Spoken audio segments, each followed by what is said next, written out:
Hello everybody, आपका स्वागत है एक नई वीडियो में। आज हम पढ़ने जा रहे हैं साइकोलॉजी का एक टॉपिक जो कि काफ़ी इंपॉर्टेंट है। आज हम बात करेंगे लेव वाइगोस्की के बारे में। लेव वाइगोस्की का नाम आपने खूब सुना होगा, बहुत वीडियो देखे होंगे। लेकिन अगर आप ये वीडियो देखते हो तो इसके बाद आपके सारे डाउट्स क्लियर हो जाएंगे। बहुत ही छोटा रखेंगे और बहुत ही डिटेल में भी रखेंगे, ताकि आप ज़्यादा से ज़्यादा नंबर अपने अर्जित कर सको सीटेट के पेपर के लिए। देखिए, लेव वाइगोस्की कौन थे? लेव वाइगोस्की एक साइकोलॉजिस्ट थे। ये पैदाइश इनकी बेलारूस रूस से हुई थी, जो पहले सोवियत का हिस्सा था। और इन्होंने 1913 में मॉस्को यूनिवर्सिटी जाके पढ़ाई की। वहाँ पढ़ाई करने के बाद इनका साइकोलॉजी में भी इंटरेस्ट आया, वहाँ पे भी इन्होंने बहुत काम किया। और 37 की एज में इनकी डेथ हो गई। डेथ की वजह टीबी थी, ट्यूबरक्लोसिस। लेकिन डेथ होने के बाद लोगों ने जब उनका कमरा देखा, लाइब्रेरी देखी, तो उन्हें पता चला कि इन्होंने बहुत सारा लिटरेचर साइकोलॉजी के लिए लिखा हुआ है। तो उस लिटरेचर की तलाश में लोगों को उनकी एक थ्योरी मिली, जिसका नाम था सोशियो कल्चरल थ्योरी।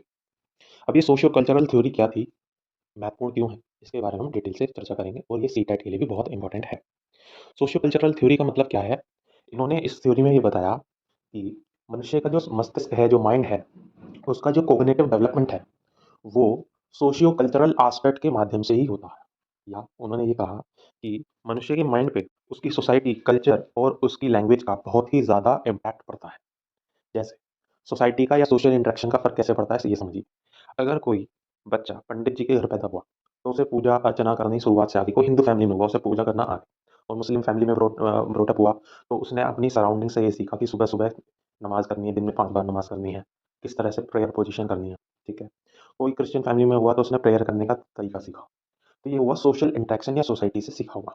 इसको थोड़ा और इलैबोरेट करते हैं। अगर आपका जन्म किसी सिंगिंग फैमिली में हुआ है, आपके मम्मी-पापा सिंगर हैं, और आप उनको रोज़ देख रहे थे कि वो रियाज़ कर रहे हैं हारमोनियम पे या कैसे, तो आप धीरे-धीरे सीखते-सीखते बड़े होते हैं कि रियाज़ कैसे करते हैं। तो उस वक़्त आप उस फ़ील्ड में बाकी लोगों से अलग खड़े हो जाते हैं, बाकी लोगों से अपने आप ही अलग हो जाते हो, जिनके परिवार में ये माहौल नहीं है। कोई लाला का बच्चा है, उसे मोल-भाव करना आ जाता है इसी तरह से। इसे कहते हैं सोसाइटी या सोशल कल्चरल या सोशल इंटरैक्शन का मस्तिष्क पे प्रभाव पड़ना या वहाँ से सीख लेना। दूसरा, कल्चर की बात आती है। तो कल्चर में भी मैंने जैसे अभी आपको बताया कि जो मुस्लिम है, हिंदू है, तो बच्चे ने वैसे गैदर कर लिया, तो वो कल्चर में भी आ जाएगा। अब आती है लैंग्वेज की बात। तो देखो, लैंग्वेज को समझो। कोई बच्चा ब्रिटेन में पैदा हुआ, और आप वहाँ देखते भी हो कि वहाँ जाके उसने कोई ग्रामर के हार्डकोर लेसन नहीं पढ़े होते, जो आप यहाँ पढ़ रहे होते हो इंग्लिश सीखने के लिए, क्योंकि आप तो हिंदी बेल्ट में पैदा हुए, आपको हिंदी आती है जन्म से। लेकिन उसको वैसे ही जैसे आपको हिंदी आती है, उसको आती है इंग्लिश। कोई बच्चा जापान में पैदा हुआ, तो उसने जापानीज़ सीखने के लिए कोर्स नहीं करा, उसने अपने घर से ही वो लैंग्वेज धीरे-धीरे सीखी। तो लैंग्वेज का भी फ़र्क हमारे सराउंडिंग्स के हिसाब से हमारे मस्तिष्क पे पड़ता है।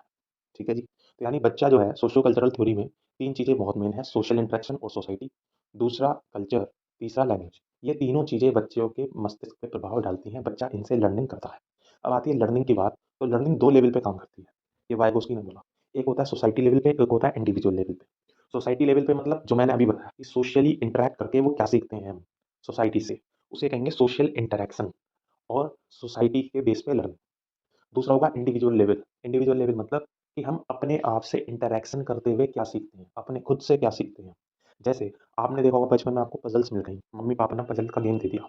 अब आप धीरे-धीरे उसको जोड़ रहे हो, अपने माइंड को अप्लाई करके उस तस्वीरों में बटी हुई है वो पज़ल, कोई तस्वीर बनानी है उस पज़ल से, आप सोच-सोच के उसको बनाते हो। एक पेपर सामने रखा होता है, जिस पे वो पज़ल रखी होती है, पज़ल देख के मिलाना होता है, पिक्चर देख के मिलानी होती है पज़ल के थ्रू, उसको देख-देख के आप करते हो, अपने माइंड से करते हो। खुद सोचते हो ये चीज़ यहाँ ये पीस लगना है। इसको कहते हैं इंडिविजुअल लेवल पे। कई बार आपके मोबाइल में गेम्स होते हैं। उनमें मोबाइल में गेम्स होते हैं, जैसे कैंडी क्रश हो गया, जैसे अभी चल रहा है लेटेस्ट बीजीएमआई हो गया। तो वहाँ पे क्या होता है, आप तरह-तरह की स्ट्रैटेजी बनाते हो गेम को विन करने के लिए, और आप खुद से सोचते हो, खुद से इंटरैक्ट करके ये स्ट्रैटेजी बनाते हो। तो लर्निंग 2 तरीके से, सोशल लेवल पे या इंडिविजुअल लेवल पे। चलिए, अब ये तो हुई हमारी सोशियो कल्चरल थ्योरी। इसके बारे में आप नोट डाउन अगर करना चाहें, तो ये कर सकते हैं कि जो सोशियो कल्चरल थ्योरी है, उसमें सोसाइटी या सोशल इंटरैक्शन का, कल्चर का और लैंग्वेज का, तीनों का यूज़ बताया गया है। ठीक है जी? इसके बाद और भी कंसेप्ट आते हैं, उनको धीरे-धीरे एक साथ समझेंगे। ठीक है जी? ये कंसेप्ट क्या है, इनको एक तरफ नोट डाउन कर रहे हैं। पहला कंसेप्ट है जेडपीटी, ज़ोन ऑफ प्रॉक्सिमल डेवलपमेंट, एक तो ये पढ़ेंगे हम। दूसरा हम पढ़ेंगे एमकेओ, यानी मोर नॉलेजेबल अदर्स। तीसरा हम पढ़ेंगे स्काफोल्डिंग। चौथा हम पढ़ेंगे प्राइवेट स्पीच। और इसके बाद हम कंक्लूजन में ये पढ़ेंगे कि पियाजे और वाइगोस्की में क्या डिफरेंस रहे हैं थ्योरेटिकल वाइज। पियाजे वर्सेस वाइगोस्की, ये बहुत इंपॉर्टेंट है, ये वीडियो के बाद में लास्ट में आपको पता चलेगा, इसलिए वीडियो पूरा देखें। पहली चीज़, अब आती है बात कि सर जेडपीटी क्या है? Zone of proximal development. तो ज़ोन ऑफ प्रॉक्सिमल डेवलपमेंट यानी ज़ेड-पीडी का मतलब है कि अगर कोई लर्नर है, वो अपने आप से कुछ चीज़ें सीखता है, ठीक है? खुद से कुछ चीज़ें सीखता है। और कुछ चीज़ें वो किसी माध्यम से, किसी गाइडेंस के साथ सीखता है, ठीक है? तो उन दोनों लेवल के बीच का अंतर ज़ेड-पीडी कहलाएगा। मतलब कैसे, समझ में नहीं आया ना? ये देखो, मान लो आप लोग हो, आप लोग 2-3 सब्जेक्ट्स खुद से पढ़ ले रहे हो, जैसे हिंदी, गणित और मैथ, ठीक है? इनमें आपको किसी भी गाइडेंस की ज़रूरत नहीं पड़ रही, इनके काफ़ी सारे टॉपिक्स आप खुद से कर ले रहे हो। तो आपका एक लेवल हो गया कि ये चीज़ें आपने बिना असिस्टेंट के सेल्फ स्टडी से कर ली, अचीव। दूसरा, एक और होगा कि आपने साइकोलॉजी किसी हेल्प से पढ़ रहे हो, यूट्यूब की वीडियो से, मेरी वीडियो से या किसी की वीडियो से, वहाँ से सीख रहे हो। सोशल साइंस किसी की वीडियो से सीख रहे हो, जीएस किसी की वीडियो से सीख रहे हो, यानी आप सीख पा रहे हो आफ्टर असिस्टेंस। तो जो आप बिना असिस्टेंस के सीख रहे हो, हिंदी, गणित और इंग्लिश, और जो आप किसी की हेल्प के साथ भी सीख पा रहे हो, साइकोलॉजी, सोशल साइंस और आपका जीएस या जीके, ठीक है? तो इन दोनों के बीच का जो डिफरेंस है, वो एक ऐसा ज़ोन है, जिसे हम कहेंगे ज़ोन ऑफ प्रॉक्सिमल डेवलपमेंट, यानी विदाउट असिस्टेंस और विद असिस्टेंस के बीच में जो गैप है, उसको हम ज़ोन ऑफ प्रॉक्सिमल डेवलपमेंट कहेंगे। यानी अगर आप अपने आप से कुछ सीख पा रहे हो, तो किसी की हेल्प लेके आप ज़ोन ऑफ प्रॉक्सिमल डेवलपमेंट को ओवरकम कर जाते हो और आप ज़्यादा लर्निंग एक्वायर कर पाते हो। अब फिर ऐसी भी चीज़ आएगी, आपके माइंड में एक क्वेश्चन आएगा कि सर, क्या ऐसी भी कोई चीज़ है या ऐसा भी होता है कि हम सब चीज़ों को with the help of others सीख सकते हैं? ऐसा भी नहीं है। कुछ चीज़ें ऐसी हैं जो आप असिस्टेंस के साथ भी नहीं सीख सकते। ये इंडिविजुअल टू इंडिविजुअल वेरी करता है। इसमें इस थ्योरी में इसके बारे में कुछ ज़्यादा बात नहीं की गई है, लेकिन कई तरह की टास्क ऐसी होती हैं जो आप खुद से सीखते हो, काफ़ी तरह की होती हैं जिनमें आप किसी की मदद के साथ सीखते हो, और कुछ टास्क ऐसी होती हैं जिनको आप किसी की मदद से सीख नहीं सकते। मदद भी मिल जाएगी ना, तो भी नहीं सीख सकते। कुछ ना कुछ तो रह जाएगा, पूरा यूनिवर्स है, क्या-क्या सीखोगे? ठीक है? कहीं न कहीं ऐसा होगा, आप कहोगे नहीं जी, मैं तो सीख ही नहीं पाऊँगा, ठीक है? जैसे आप देखो, मिलिट्री में बच्चा जाता है, आप कहने लगो कि सर, हम तो सीटेट की तैयारी कर रहे हैं बहुत समय से, हम तो स्पोर्ट्स में भी नहीं है और सारी चीज़ें हैं, मिलिट्री की ट्रेनिंग, मिलिट्री में जाके बॉर्डर पे जाके कैसे फायर करेंगे, कैसे सीखेंगे, तो वो एक चीज़ है, ठीक है? तो मतलब इंडिविजुअल टू इंडिविजुअल लेवल पे कहीं न कहीं कुछ ऐसी चीज़ें रह जाती हैं जो आप बिना मदद के भी सीख जाते हो, कुछ चीज़ें बिना मदद के भी आप नहीं सीख सकते, मदद के साथ भी नहीं सीख सकते। सॉरी, मतलब आप किसी की गाइडेंस के साथ भी नहीं सीख। इसके बाद आता है, इसके बाद आपका आता है MKO, more knowledgeable others. More knowledgeable others का मतलब क्या है? मोर नॉलेजेबल अदर्स का मतलब है कि आप ऐसे व्यक्ति से सीखते हो, ऐसे प्लेयर से, स्किलफुल आदमी से सीखते हो, जो कि उस फ़ील्ड में काफ़ी कुछ जाना हुआ होता है, स्किल्ड होता है वो, उसको काफ़ी कुछ पता होता है उस फ़ील्ड में, ठीक है? जैसे आपको क्रिकेट नहीं आता, आप प्लेग्राउंड में जाते हो, वहाँ पे ऑलरेडी रोज़ प्रैक्टिस करने प्लेयर आते हैं, बहुत छोटी उम्र से सीखना शुरू कर देते हैं क्रिकेट को। आप उन्हें देखते रहते हो, धीरे-धीरे उनके साथ खेलना शुरू कर देते हो। तो आपको उनके साथ रहने से और उनके तरीके को अनुसरण करते हुए भी या उनसे सीख कर भी आप उस चीज़ को सीख सकते हो, ठीक है? कोई सैलून है, सैलून में नाई है, ठीक है, बार्बर है, तो वो लड़का रखता है ना, तो वो लड़के से बताता है कि मुझे देखता रहिए जैसे मैं काम कर रहा हूँ, जैसे मैं बाल काट रहा हूँ, दाढ़ी काट रहा हूँ, तो उसे देखता है, ऑब्ज़र्व करता है, धीरे-धीरे वो उसको सीख जाता है। फिर आप देखते हो कि आप जब नेक्स्ट टाइम वहाँ गए सैलून में, तो वो आपके बाल काटने के लिए असिस्ट होता है, कि भाई इनके बाल तुम काटो। और तुम सोचते हो यार, अभी कुछ दिन पहले तो ये देख रहा था, सीख ही रहा था, मेरे बाल कैसे काटेगा, लेकिन वो काट देता है क्योंकि वो सीख जाता है, ठीक है? वहाँ रहते-रहते उन लोगों से, स्किलफुल लोगों से सीख जाता है। इसे कहेंगे एमएओ, मोर नॉलेजेबल अदर्स, ठीक है? इसके बाद हमारा आता है स्काफोल्डिंग। स्काफोल्डिंग किसे कहेंगे सर?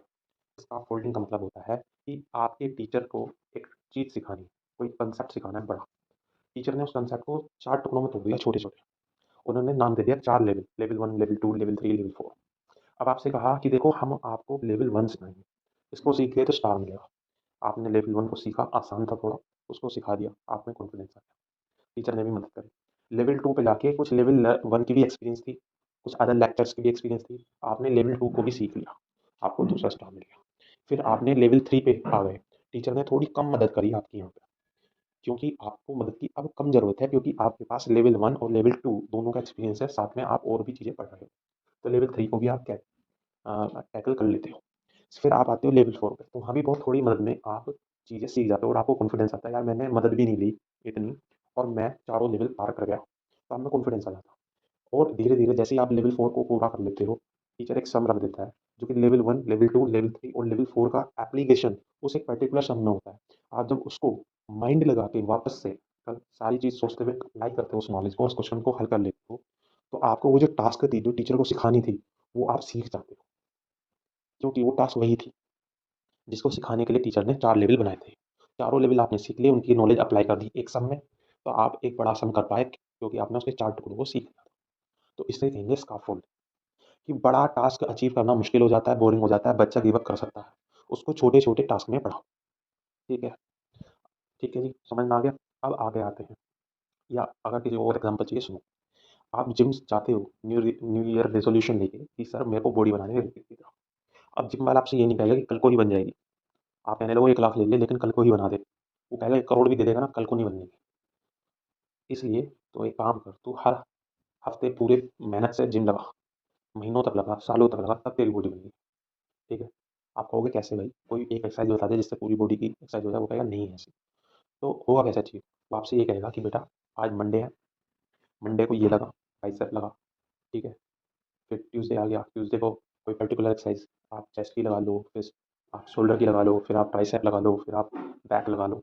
इसने बॉडी पार्ट्स को कई कैटेगरी में बता दिया और हफ्ते का डिज़ाइन बना के दे दिया, हफ्ते का परफॉर्मा बना के दे दिया कि आज बैक मारनी है, आज ट्राई मारनी है, आज बाइसेप मारनी है, ठीक है? आज आपको शोल्डर लगाने हैं, आज आपको लेग डे है, ठीक है? इसी तरीके से उसने पूरा चार्ट बना दिया, डाइट बना दी और आपको वो कहा कि रोज़ इनको फॉलो करना है और जिस दिन चेस्ट भी मारेंगे तो उसके 5-6 एक्सरसाइज़ हैं, वो बता दी, रोटेशनल वाइज़ ये लगानी है। तो एक बड़ा टारगेट कि पूरी बॉडी बनानी है, उसको छोटे-छोटे टारगेट्स में तोड़ दिया और आपको मुश्किल नहीं हुई। आप रोज़ नया-नया कर रहे हो। एक पर्टिकुलर जो मसल है, उसको ट्रेन करने के लिए आप 10 एक्सरसाइज कर रहे हो और धीरे-धीरे आप देखते हो क्यूमुलेटिव इफेक्ट पड़ता है, कंपाउंडेड इफेक्ट पड़ता है और आपकी बॉडी बन जाती है, शेप में आ जाती है। तो वो एक दिन में नहीं है, ओवरनाइट नहीं है, वो धीरे-धीरे है। इसको हम कहेंगे, जो वो टीचर टेक्निक यूज़ कर रहा है, उस टेक्निक को कहेंगे स्काफोल्डिंग, ठीक है? ये टेक्निक स्काफोल्डिंग कहलाती है। हाँ जी, यहाँ तक सीख गए तो अब हम आते हैं नेक्स्ट अपने टॉपिक पे, जिसका नाम है प्राइवेट स्पीच। प्राइवेट स्पीच क्या है? ध्यान से समझिए। कई बार आपने याद करा होगा, याद करो, आप सोचो या देखा होगा कि आप लोग किसी प्रॉब्लम आई आपके सामने, कोई मुश्किल आई, आप खुद से सोच रहे हो कि ये इसमें यार कैसे करें? किसी से बात नहीं कर, मन-मन में उसका हल निकालने की कोशिश करो। अच्छा ये ऐसे हुआ है, तो मुझे ऐसे करना चाहिए या ऐसे करना चाहिए, ठीक है? और आप एक मैप बना लेते हो, एक प्लान बना लेते हो और फिर डिसाइड कर लेते हो कि हाँ, इसका सॉल्यूशन ऐसे ही होगा। ये आमतौर पे हर कोई करता है, आप ही नहीं करते, हर कोई करता है। 10th में आपके करियर का चुनाव करना हो, तो आप पहले ही सोचते हो यार मुझे इंजीनियरिंग पे जाना है तो पीसीएम लेनी है, मुझे बायोलॉजी डॉक्टर बनना है तो बायोलॉजी लेनी है, मेरे को सीए या कॉमर्स या मार्केट से रिलेटेड कुछ करना है तो कॉमर्स ले लेता हूँ, मेरे को यूपीएससी वगैरह करनी है यार आर्ट्स ले लूँगा तो ज़्यादा बेस्ट है, क्योंकि सब्जेक्ट्स रिपीट ज़्यादा होते हैं। तो ये जो आपने फ्रेमिंग बनाई है, आपके पेरेंट्स अगर जानते भी नहीं होंगे इन बारे में, बहुत सारे इंडियन पेरेंट्स को नहीं पता होता कि बच्चे के लिए आगे क्या करियर ऑप्शन है, क्योंकि वो पढ़ाई में इतने इन्वॉल्व नहीं हो रहे होते अपने टाइम पे, उनकी खूब रिस्पॉन्सिबिलिटी होती है। तो आज की डेट में बच्चा खुद इंटरनेट के माध्यम से, आस पड़ोस में भाई बहन के माध्यम से इतना अवेयर होता है, ट्यूशन टीचर के माध्यम से, वो करियर के लिए पहले ही मैप बनाने लग जाता है कि मेरे को इंजीनियर बनना है जी, आईआईटी से इंजीनियरिंग करनी है जी, तो मैं पीसी में, मेरे को डॉक्टर बनना है जी, मैं तो जी नीट निकालूंगा, तो मैं तो जी बायोलॉजी पढ़ूंगा। तो ये जो आपने प्लानिंग करी खुद से बैठ के, सारी चीज़ें सोची कि अब आगे करना क्या है, वाई को उसकी कहते हैं जब आप सोचते हो ना कि व्हाट टू डू नेक्स्ट, जब आप प्लान कर रहे होते हो ना अपने आप से बात करके, व्हाट टू डू नेक्स्ट, तो उस व्हाट टू डू नेक्स्ट का जब आप प्लान करते हो उसको हम कहते हैं प्राइवेट स्पीच। इन्होंने कहा बच्चा या बड़ा जब भी कोई मुसीबत आती है ना, तो उसकी अंतरात्मा अंदर से बोलती है कि ये कर ले, ऐसे कर ले, वैसे कर ले, 4 ऑप्शन देती है, ठीक है? तो यही इसी को जब वो इंटरैक्ट करते हैं आपस में, हम अपने अंदर की आत्मा से इंटरैक्ट करते हैं, उसको कहेंगे प्राइवेट स्पीच। अपने एक्सपीरियंस के साथ हम इंटरैक्ट करते हैं, अपने फैक्ट्स के साथ हम इंटरैक्ट करते हैं, तो उसको हम कहेंगे प्राइवेट स्पीच। ठीक है, क्लियर हो गया? हर कोई ये करता है। तुम भी वीडियो देखने से पहले सोच रहे थे किसकी वीडियो देखें, किसका थंबनेल अच्छा है, क्या करें? क्या करें मार्क्स आ जाएँ, तुम्हें ये वीडियो मिल गई।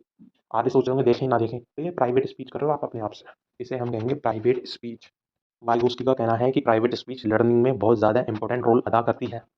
अगर कोई बच्चा प्राइवेट स्पीच करता है और वो बच्चा जो दूसरा बच्चा जो प्राइवेट स्पीच नहीं करता है, तो प्राइवेट स्पीच करने वाले बच्चे की इमेजिनेशन पावर दूसरे बच्चे से ज़्यादा अधिक होती है। तो अगर आपको इमेजिनेशन को बढ़ाना है, इमेजिनेशन पावर को, क्रिएटिविटी को बढ़ाना है, आपको अपने कॉग्निटिव डेवलपमेंट को इंक्रीज़ करना है, तो आपको प्राइवेट स्पीच करनी है। पर इसका मतलब ये नहीं कि आप पूरे-पूरे दिन बैठे सोचते रहो, कुछ करो ना। करना भी चाहिए, सोचना भी चाहिए, दोनों चीज़ें करनी चाहिए साइमल्टेनियसली। सोचो फिर करो, तो इसको हम कहेंगे प्राइवेट स्पीच।